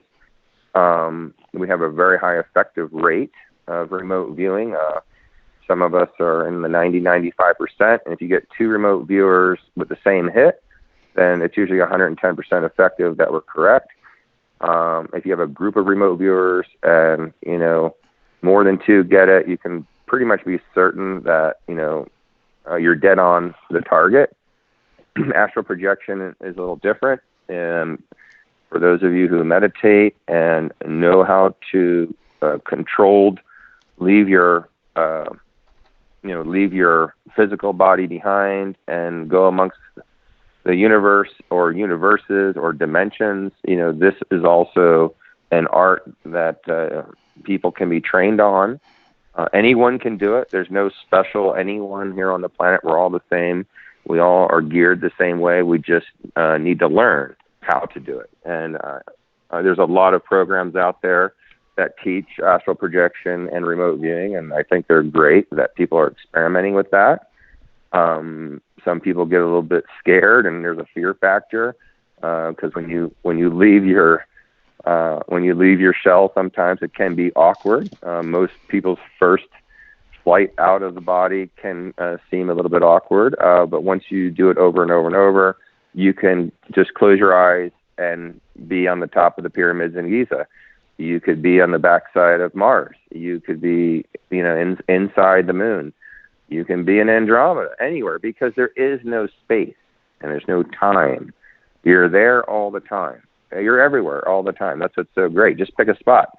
We, in our groups, I remember when I was vice president for the Centers for Research for Extraterrestrial Intelligence, some of the team members, we would actually meet and have meetings together in places for privacy when we were talking about classified expeditions, and we could just say, hey, we're going to meet at this time, our time.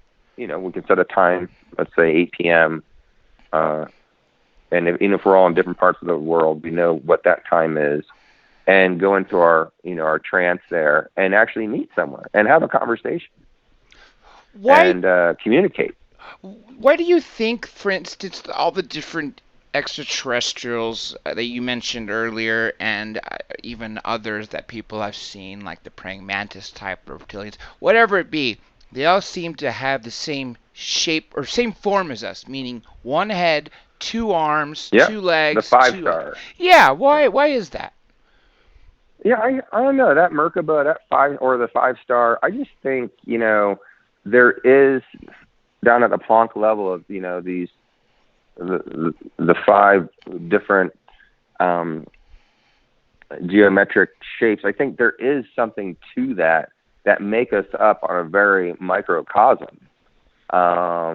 And we share that same, how can I say this, that same architecture. So the architect that was developing us, at that time, call it God or Chi or whatever you like. Engineers of us, right? And yeah, the engineers had this in common to make us all around in this similar look.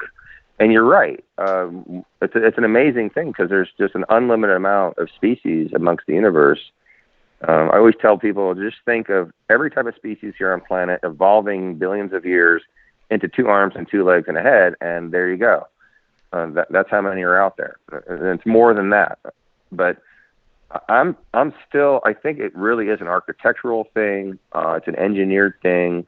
I haven't cracked any code on that, but it makes me feel good to see a being that is similar in that perspective, because it means that there's probably a lot more on the inside that we're also, similar about.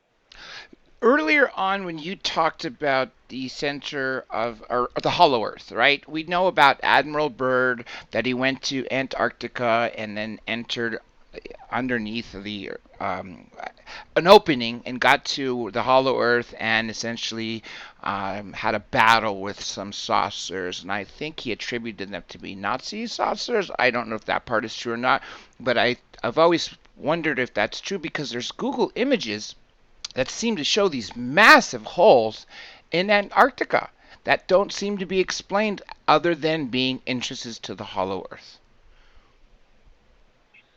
Absolutely. Well, there's a civilization under Antarctica that's going to be exposed soon.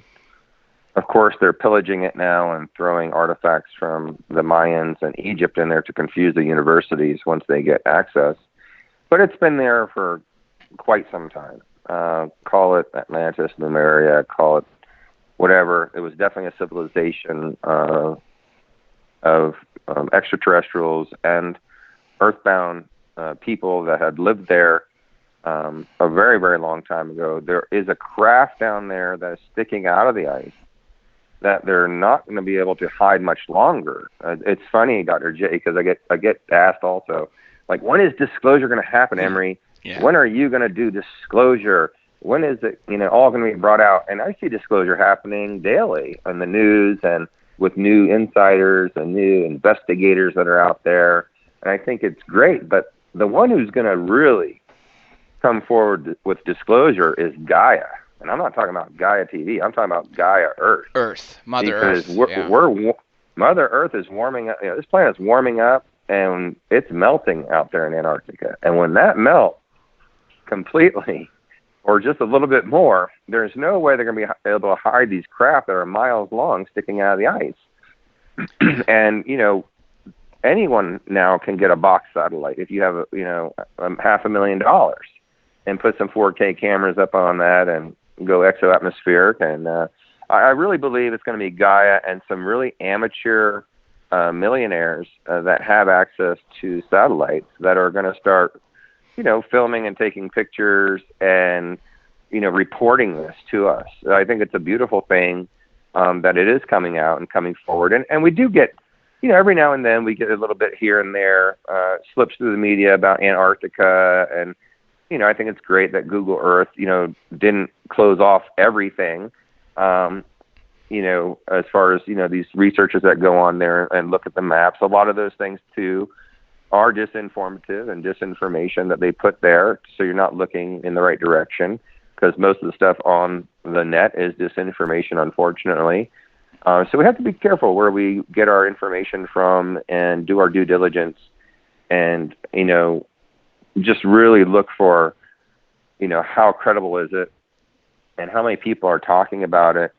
And if people talk about it, do they end up dead? Or, it's really nice that there's many people that have recorded Google Earth, when it first came out many, many, many years ago. And some of the images now have been blocked, from the public. Well, why are they blocking it? It doesn't make any sense. Is it because it's a top secret installation? Is it because there's a craft sitting in plain sight? And I think, in due time, they're going to have to answer to us about why can't we look at our planet in this area? It's just not fair. But yes, there is definitely, I can tell you firsthand through going through the files and some videos and things in the library, that there are definitely was an ancient civilization there. And there is definitely ET craft there. They have 3D printed giant craft in hangars, simulating the craft that are down under the ice, and do mock entrances where they will walk through these craft as if they were there. So they'll take 5 or 10 years to 3D print an entire craft that they scanned under the ice, and then plan a way to get the craft out of there, or to go through it and take samples and to map it out, which I find very interesting. So there's a lot of models that are underground and in giant hangars that people, sometimes these things slip out And it's funny because people think, oh my gosh, they're hiding an extraterrestrial craft in Area 51, or underground. I worked at this spot and I saw, the insider says, I saw this giant craft underground. But really, these are models of craft that they have scanned and 3D printed, so they can learn more about it before they actually dig it up, or before they dig down to it to enter the craft. You mentioned, for instance, Google Earth will not allow us to view certain areas. That's so true. If you try to use Google Earth to look at, say, Area 51 or S4, they literally have that entire area fuzzy. And with regards to Antarctica, Linda Moulton Howe brought two government insiders, she calls them Spartan 1 and 2, who talk about what you also mentioned about Antarctica, that as it's melting, you have these massive black, like they look kind of like hallways, or with a giant 30-foot door. More than one. I don't know if it's two or three or how many are exposed now. But as you said, in the next 5 or 10 years, as more ice melts down there and we start to see what's underneath the ice, because Antarctica, for everyone out there paying attention to us right now, is in fact a landmass. It's not like the Arctic of the North Pole where it's just ice. The South Pole has landmass underneath all that ice. So I'm very excited to see what's going to happen there. Okay. Here's another one for you. This is another super chat question. This reads, if we live forever and can be anywhere at any time, are we all God? If we can live forever, and say again. If we live forever and can be anywhere at any time, are we all God? Yes, we are. Okay, this is another one from Jacob Kinslow. Is there a way to speed up the ascension process personally? Ascension, to speed up the ascension process, you're also speeding up your karmatic process. It can be very painful for some people. I've slept under a pyramid for nearly a decade. Buddha Maitreya, you guys know about him. They make these amazing giant pyramids, and you can look at it up online. But it's called Shambhala Healing Tools. Yeah, Shambhala Healing Tools, I think it's called. Anyway, if you get a real pyramid with the right dimensions and the right crystals and magnets and copper and frequency, along with the right gold-layered capstones, you can have an amazing upregulation in your energy field.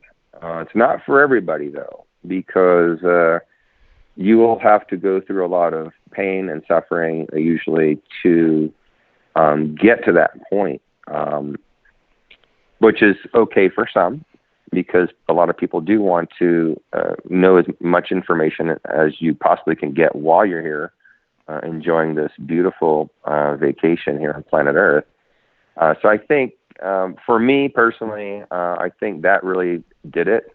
That really put me over the top for learning a lot spiritually and astrally and etherically. I know it sounds a little crazy. I'm not a crystal swinger, but I do like crystals, and I do like the geometric patterns. There's definitely something to that. Visually, it can activate different codes in your body and help your body transition as well.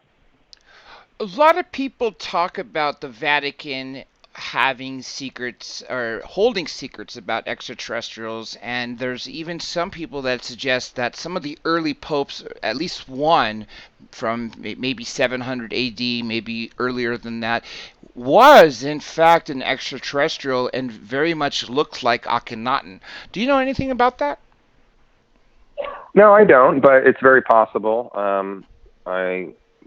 I definitely believe that can happen. But I don't know. I've heard about that, but I haven't really reviewed anything on that myself specifically. So I can't really comment. I mean, I've been to the Vatican. I've been to their underground facilities. I mean, recently, within the last, 3 years, Dr. J the Pope came forward and said, extraterrestrials do exist and they're children of God. That's right. Yeah, And he also said that, he'd baptize them. Yeah.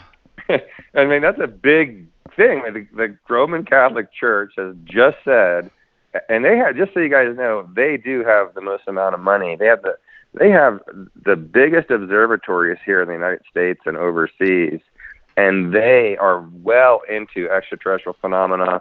They have an amazing collection, classified collection down there, way below the catacombs, underneath the Vatican there, that they keep these. They have an underground facility, and where they keep this information of things that they have pillaged and taken from other countries over hundreds and hundreds of years. And I talk about that on one of my shows on Gaia. Look up that one because that'll blow you away. So it's interesting to see the religious organizations get involved and talk about extraterrestrials, and I think it's great because they know it's coming. They know they're going to have to answer to everybody. Who are these ETs? I've lost a lot of friends and family members when I came forward because they were very hardcore into their religions and didn't want to be associated with me because they said, contacting extraterrestrials is like contacting demons and Satan. Yeah. And there's a lot of people out there that I was close to, and also people listening that probably are not going to agree with the majority of what I say on here. They don't want to hear it because it goes against the program that they were introduced to, and it's a program, and the way we were raised and the things that we were exposed to is what makes us today. And a lot of that programming is bad programming, unfortunately, that needs to be cleansed and clarified with the truth. I, too, have come across people that have said that ETs are just demons, and if you're involved in things like CE5, then you're literally inviting demonic entities. And just like you, I've lost some friends over that, but fortunately, along with the Vatican, they've changed their terminology. Instead of using world, they now use universe to encompass every being that's in this, well, I call it multiverse, right? But they use the universe to encompass all sorts of different species and races and types of extraterrestrials on different types of planets. And we do know now that I think it's 10 or 12 exoplanets per star that we are able to observe. Because when we grew up, both you and I remember in elementary school, we were told that our solar system is the only one that exists, and out there's nothing else. And then of course, I did not believe that for a minute. I knew there was ETs, right, as long as I could remember. And then we started hearing about the first exoplanets, and then we started hearing about the first Goldilocks planets. And now, the certain places that the Hubble telescope would point that showed nothing, the Kepler telescope is able to point in that same area which showed nothing on this Hubble and show massive amounts of exoplanets and Goldilocks planets. And I think there's just so much more out there that the possibility of the amounts of stars goes up at least tenfold when you count the exoplanets too, not including the Goldilocks planets, because Goldilocks planets assumes that we have the same carbon makeup, that we require water, that we require, a sun that's not too hot, not too cold. But we also know that here on Earth, we have species that live under the water that don't ever really get the sunlight. That's right, Dr. J. We don't need that. To be honest, we have humans in these underground facilities who have never seen sunlight, who have never had any of that. And you're right, it has to do with, the technical term for this is called chemogenesis. It's life through chemicals. And that's what you're talking about, these volcanic vents in the Marianas Trench where there's just amazing amounts of life. There's no ultraviolet light coming, but yet they're thriving. That's right. And, this is an adaptability, program. And we are able to do that as well, just so everyone knows. We don't need to eat. We don't need to sleep. And we don't need to have the sun. believe it or not. And that's why I think that expands our scope. Instead of just looking at Goldilocks planets, that we could probably live on a lot more planets than they tell us then we can live, because they don't factor, like you mentioned, the species at the bottom of the Mariana Trench. Right. And yeah, exactly. I mean, you hit it on the head there. I'm so glad you mentioned that. I talk a lot about that in my talks. There's lots of ways to survive in the universe without having, the water and sun. Let me ask you about the alien implants. I used to work a lot with Dr. Roger Lear up until his passing. I was present at the 16th and 17th removal. And when I was young, I used to think that they were there to track us. It's very foolish to think that's the only thing they do these days, especially when you hear about someone who's had their implants removed and they're still being tracked. And then there's other people like Whitley Strieber who mentions that some of the things that these implants are doing are able to tap into all five of our senses, also send us message through telepathy, and also hear what we're thinking in our brains, and again, what we're touching, what we're seeing, what we're feeling, etc. Well, I've seen a lot of these alleged implants, and I have not seen any definitive tests. A lot of us do have particles of meteorite in us that right now it could go right through the roof of my house and land in my head, and I wouldn't even know it. It's such a small particle, and it could calcify over it. My calcium could calcify over that and make it look like this piece of metal is, a foreign object that's emitting some sort of energy, which meteorites tend to do. I briefly went through a lot of the stuff online. The whole government, just everyone on this planet is tracked just by our government and three-letter agencies alone. Yeah, the alphabet. If you've been to a bus, if you've been to a bus stop, or you've been to an airport, you've been to a train station, or been in a city that has cameras, they have already logged in your DNA genetic vibration frequency, and they can basically, type in my frequency through their satellites and pinpoint me anywhere on the planet, underwater or underground. And most of the population has been mapped out. So if us humans already have that, you can probably imagine, what the extraterrestrials have, okay? Yeah. So things we can't even think of, right? Right, so they can track us without putting a piece of metal or an antenna in us. Not to say that these people are lying. I believe what they're saying, that they have something in them. I just haven't seen, definitive information. I know they sent these particles out. They came back unknown origin because the database could not figure out what it was. Most meteorites are also like that too. They come back with, different mineral makeup that does not, that's not here on Earth. And, that's kind of my take on that, Dr. J. I think I've caught up with everything, and I'm going to leave it to you. If there's any final message you want to say, what would it be? Well, first of all, I want to just thank everyone for listening in, and thank you, Dr. J, and all your team there. I love doing these things, and I love answering the questions from the public, because if they get to, straight out hear what they want to hear and get answered. Just so you know, I do have upcoming events. I'm going to be speaking here in Boulder, Colorado on February 29th at Gaia's recently built Gaiasphere event space. It's an all-day speaking engagement with, I'll be talking about suppressed technologies, regenerative medicine. We'll be starting around 9 a.m., finishing pretty much close to 5:30. And there will be like a VIP reception starting at like 6 p.m. Where there's going to be appetizers and beverages and a professional photo op with me. There's only 11 days left until the event is to go. So make sure you go to guy.com/events. Get your tickets. You can also use the code Emery50 for $50 off any ticket to the event. So I hope to see you guys there. And I also want to briefly give out a shout out to a lot of my supporters and people that I work with. And one of them is the Conscious Vitality Group. They are a new distributor for my new supplement called Terra XR. And it's a nootropic supplement that is based on a similar formula of my Zeta XR, but it's different because it has CBD in it. And a lot of people love my Zeta XR. I love my Zeta XR, but a lot of people have been asking, is there something similar to that you can have CBD with? So we came out with this Terra XR. And, of course, my Zeta XR fans have been, asking me about that for quite a while.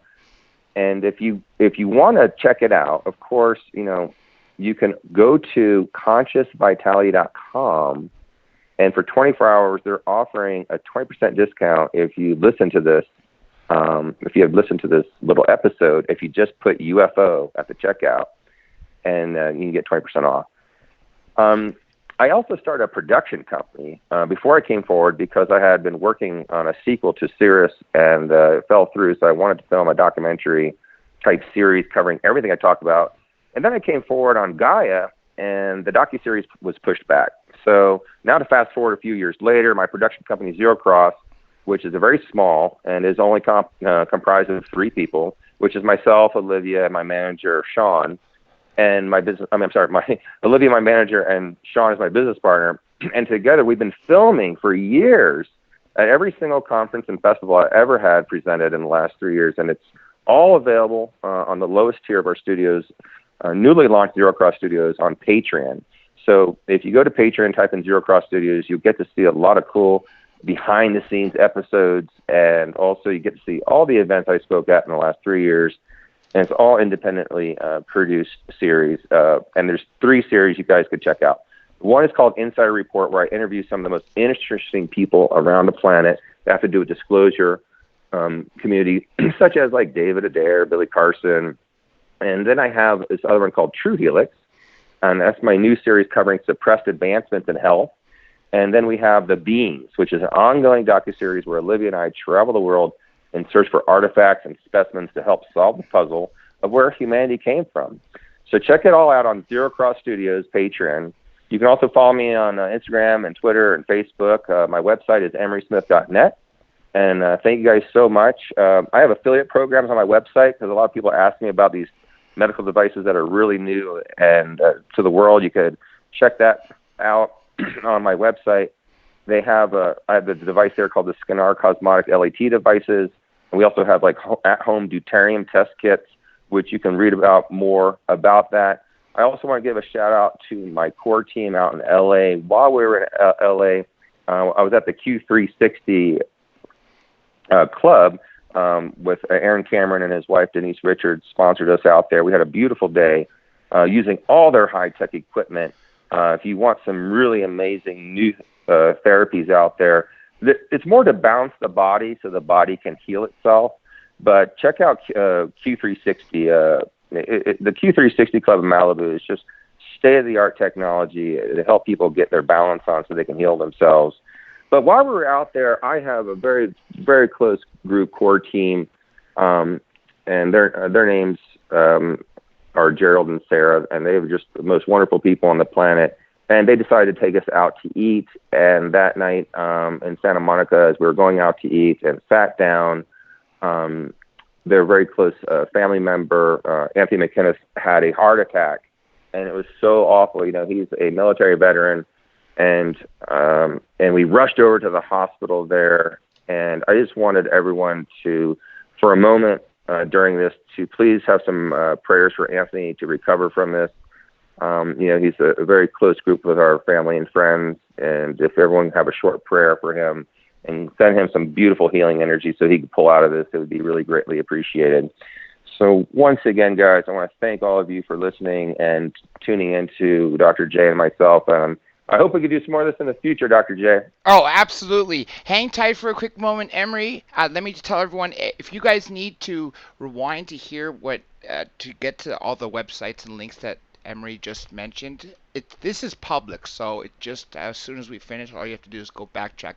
And remember, folks, in order to find me, everything's under this name of the show. That is Dr. J Radio Live, DRJ Radio Live. Everything from Facebook, Instagram, not Twitter anymore because of some political dissidence with our House majority, but everything else you can imagine. Minds.com. I'll let you all figure it out on your own, but it's all basically under the same thing. And with that being said, keep Emery, in your thoughts, and I truly believe in the Maharishi effect. The Maharishi effect says that the more people that are meditating on something, that the prayers or the energy of that goes up exponentially. And I'm a firm believer of that, and it does work miraculous things. With that being said, I am officially signing off with the one and only Emery Smith.